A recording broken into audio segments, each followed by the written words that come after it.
Hello, everybody. It's Flesson19, and today I wanted to cover the developmental update that Tail World just put out. There's a couple cool things in here, and there's a couple that are just We were hoping for more, but let's just cover what they have to offer. Welcome to Development Update 7. As always, we'll be taking a look at some of the recent and upcoming changes to the game. We hope you enjoy the video. On guard! First up, we have a new multiplayer game mode that is currently in the final stages of internal testing, and providing everything goes well, will be coming to the beta version of the game with the next major update. Duel mode pits you against other players in single combat in a true test of individual skill. Upon joining a duel server, you will be free to select from all available classes before spawning in a neutral hub area. From here, you can initiate a duel, switch your class, or roam around the map and watch any ongoing duels. The map is made up of an assortment of arenas to support duels across all class types and provide you with a dedicated space to fight in without any interruptions or distractions. To issue or accept a duel request with an opponent, you simply need to look directly at them and press the F key. If both parties agree, the game tries to find a suitable arena before teleporting you both and starting the duel.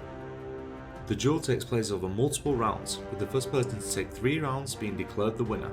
When a duel is successfully concluded, the winner takes a share of their opponent's score, with higher value targets bringing larger rewards. This is reflected on the scoreboard, where you can see who is top dog and try and compete for their position on the table. I think it is a very cool thing for them to do. I am not so much a PvP type person. However, I do know that a lot of people love it. And it has been something that has been lacking in the game. And I think having something like this where people can go in, duel, and actually have this type of ranking system is going to make it so a lot of people are going to want to go in there and try to do it. So for multiplayers or for duels, I think it's a very cool feature for them to put out. Next up, we have a fairly significant change that we've been working on for some time now and is getting to the point that we're ready to show it. But before we go on, we just want to be clear that this is still a work in progress and subject to change, and with the scale of this update, it's likely that work will continue on this well into the future. The battle terrain system is a new approach to how scenes are selected for field battles in relation to the location of the combatants on the world map. Currently, whenever a battle begins, the game checks the terrain type of the world map location and randomly selects from a connected pool of maps. With the new system, the world map has been divided into regions, with each region being connected to its own specific scene. The system also takes into account the location and direction of the parties within the region, and uses this to determine where each side will spawn in the battle. This update aims to give you a more immersive and strategic experience that allows you to take the terrain into account when planning your battles. Now, this is something that is really exciting. Now, I just hope that each region does have multiple maps contained within them. That is something they didn't specifically say, but you'd hate to have it where each region just has one map. But the thing that I love about it is it will take in the location of where you're actually starting the attack, and that is going to determine where you spawn in the map. So you're not always going to spawn in the same spot. That can go ahead and change tactics. I think that is one thing that has been sorely lacking is you always know what the AI is going to do in each map every time. They do the same thing. So starting in a different location is really going to help change things up a bit from each battle so it doesn't feel like the same thing over and over again. And just while we're on the topic of scenes, we want to highlight the 6 new siege scenes that will be making their way to the beta version of the game in the next update. These new Empire and Vlandia maps consist of 4 cities and 2 castles, so if you're on the lookout for a new place to call home, the next beta update might be a good place for you to start. Adding more scenes is something that I love, and that goes back to the one that we just recently looked at, and that's changing things up so they're not always the same. You get that one map and you know it's going to be that one every time, and it just kind of gets real static. But changing things up just a little bit is going to be really cool because it can feel a little bit different each time.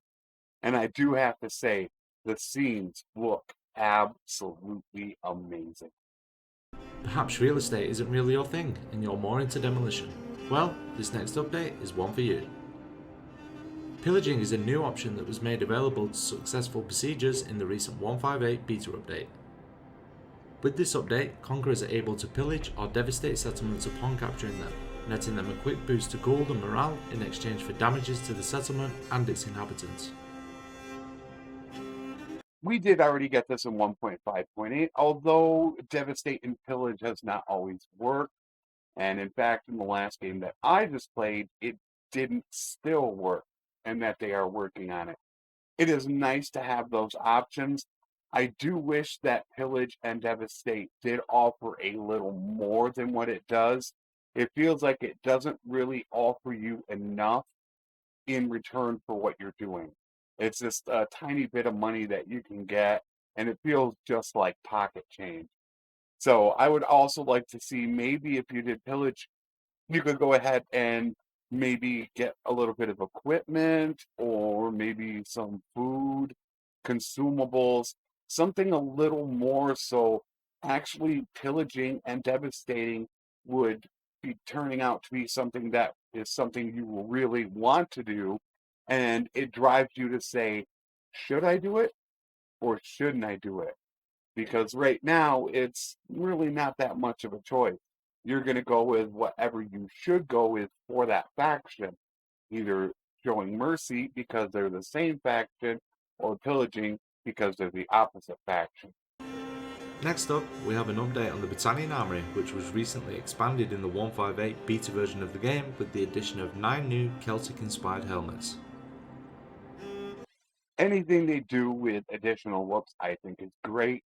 It doesn't offer that much when you really think about it, but there are some people that really love to see the look of a character in a game, and I'm one of those types. I really like the way that your character looks because you're looking at that character when you're fighting. So I really hope that they continue to expand on everybody's armor in general, changing of colors, a little bit more of the designs, so that way you can feel a little bit more like this is actually my character. So the more they do, in my opinion, the better. Next, we have a couple of battle-related updates. First is a small improvement to the death camera that will be coming with the next beta patch. This update changes it so the camera cycles through characters of high importance first, such as lords, companions, generals, and sergeants. And second was a recent change to the kill feed that can be found in the 1.5.8 beta version of the game.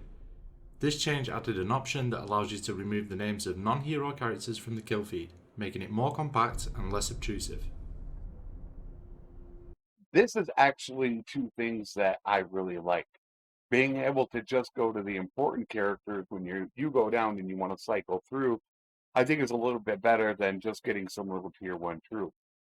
I have not used the new icon system. However, that is something I think I will definitely try to get used to, because the names do get pretty far in the map and the kill feed can get kind of annoying. So as far as that is concerned, I think that is something that I'm going to really start using a lot of, especially since I do record and stream, and it can get quite annoying, and people have said that. So while not a major update, I think it's a couple things that are going to be pretty good in the long run. As our penultimate feature in this update video, we are pleased to announce the arrival of a classic Sandbox game mode. Sandbox lets you jump into the game with a clean slate, letting you forge your own path in Calradia without the main storyline to guide you. With Sandbox character creation, we are introducing body weight and build sliders to both story and Sandbox mode so that you may further customize your character. While creating your Sandbox character, you will also need to select an age group, which will determine the number of skill points that you start with. Furthermore, your character's culture is linked to your starting position on the world map, allowing you to decide where your adventure begins. This is probably the most exciting thing in this development update, in my opinion. The Sandbox feature, while I don't think it's going to be that intense right off the start, I think it's a really good thing to do. Now, depending upon whether or not you play Death, that could actually come in very handy, as a non-Death character could take a 50-year-old person and get a lot of points right away. So you might want to start out at a higher age in a non-Death game. Also, the starting location. This is something that I have mentioned quite a few times. In fact, I think I mentioned it just today. Starting in the same location right by portals seemed kind of counterproductive. Now, I know it's probably the safest place to actually start, but if you're going to play Valandian, then you should start in Valandian territory. I think it is a great feature, a great addition, and I do applaud them for it. And finally, if you are playing the game on an RTX graphics card, make sure to download the recent 157 hotfix that allows you to activate Nvidia's deep learning super sampling image upscaling technology. Pretty much enough said. It's nice that they're continuing to work with graphics companies to actually make the game better. I know when the game first started, I could only have about 600 on a battle map, and with how bad my system is, I can lower down the graphics, but I can have 1,000-man battle. So anything they do to work with them to make the game better, I absolutely applaud. And that's it for Development Update 7. Thanks for taking the time to watch the video, we hope you enjoyed it. If you have any comments, suggestions or feedback you would like to share, please make sure to leave a reply in the comment section below. Thanks again, and we'll see you next time. All in all, a little lackluster as far as the content is concerned. There's, of course, some things that we would like to have seen brought in that haven't been. Of course, we're still waiting on smithing to be done. And there are a couple nuances here and there. As far as the content is concerned, it's not bad for a development update. There are some things in there for the multiplayer. There's some things in there for the regular player. You got the sandbox mode. So all in all, I don't think it's a bad developmental update, but it could have been a little bit more. But I do applaud them for at least starting to work on some things that should be worked on, such as the starting location of the culture that you choose. Thank you for joining me for this developmental update review. As always, take care and thanks for watching.